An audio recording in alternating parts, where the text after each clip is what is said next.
مارشال عبدالرشید دوستم، زه احمد شاه مسعود د قهرمان توګه نه پیژنم. زه خپله قهرمان یم. سلام، وخت مو بخیر. پام وکئ د نن ورځې تازه خبر ته.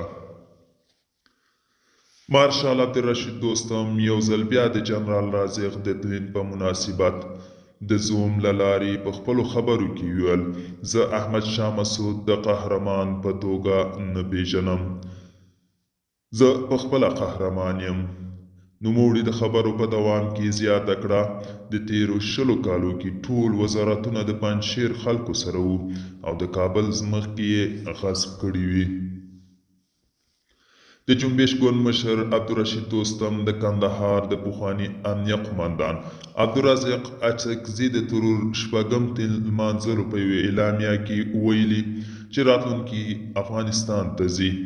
ښاغلي دوستم په دې غونډه کې زیاته کړي چې له هېواده بهر سیاسیون باید د افغانستان لپاره یو ادرس جوړ کړي تر څو توافق ته ورسیږي. د دوستم په وینا خلکو ته باید هیله او روحیه ورکړو. هغه دغه راز ټینګار کړی چې راتلونکي کې افغانستان ته ځي او هېواد ازادوي.